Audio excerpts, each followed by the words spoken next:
ഈ രാജ്യത്ത് ഒരാളുടെ സ്വകാര്യതയിലേക്കും വ്യക്തി സ്വാതന്ത്ര്യത്തിലേക്കും അതിക്രമിച്ച് കയറാനും നിയമം കയ്യിലെടുത്ത് മറ്റുള്ളവരെ ചോദ്യം ചെയ്യാനും ആർക്കാണ് അധികാരം? സദാചാരത്തിൻ്റെ പേരിൽ ആളുകളെ തടഞ്ഞു വെക്കുകയോ മർദ്ദിക്കുകയോ അപമാനിക്കുകയോ ചെയ്യുന്നത് ക്രിമിനൽ കുറ്റമാണ്. ഈ കാലഘട്ടത്തിലും ഇങ്ങനെ നിയമം കയ്യിലെടുക്കുന്ന സദാചാര ഗുണ്ടകളുണ്ട്. കോഴിക്കോട് പെരുവണ്ണാമുഴിയിൽ ഓട്ടോ ഡ്രൈവർ രാജീവന് നേരെ നടന്ന മോറൽ പോലീസിന് ഇങ്ങനെയൊക്കെയാണ്. അങ്ങാടിയിൽ നിന്ന് ഓട്ടം പോയ രാജീവൻ യാത്രികയായ സ്ത്രീയെ ഇറക്കി തിരിച്ചു വരുന്നതിനിടെ ഒരു സംഘം തടഞ്ഞു നിർത്തി മർദ്ദിച്ചെന്നാണ് പരാതി.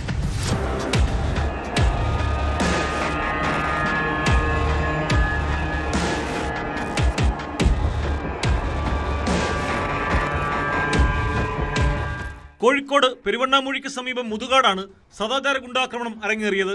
മുതുകാട് അങ്ങാടിയിലെ ഓട്ടോ ഡ്രൈവറായ വണ്ണാറത്ത് രാജീവനാണ് ക്രൂരമായ മർദ്ദനമേറ്റത്. വെള്ളിയാഴ്ച രാത്രി 7 മണിയോടെ ചെങ്കോട്ടക്കൊല്ലി എന്ന സ്ഥലത്ത് വെച്ചായിരുന്നു സംഭവം. നാട്ടുകാരായ അശ്വിൻ, വിഷ്ണു എന്നിവരുടെ നേതൃത്വത്തിലുള്ള സംഘമാണ് ചോദ്യം ചെയ്യുകയും തുടർന്ന് ക്രൂരമായി മർദ്ദിക്കുകയും ചെയ്തതെന്ന് പരാതിയിൽ പറയുന്നു. രാജീവന്റെ തലപിടിച്ച് സമീപത്തെ പോസ്റ്റിൽ ഇടിപ്പിച്ചു. മർദ്ദനമേറ്റ അവശനായ രാജീവൻ കുതറിമാറി സമീപത്തെ ഒരു വീട്ടിലേക്ക് ഓടിക്കയറിയാണ് ജീവൻ രക്ഷപ്പെടുത്തിയത്.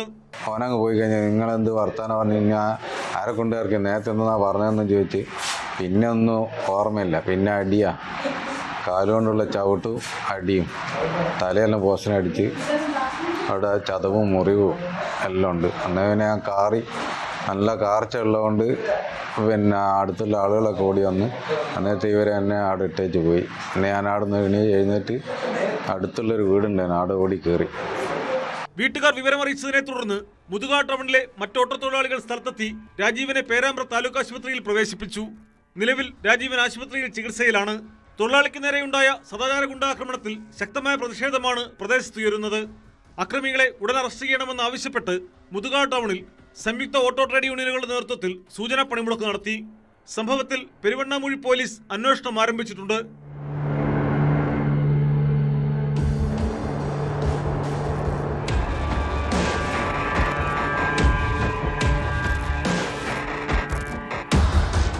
ന്യൂസ് 18 കോഴിക്കോട്.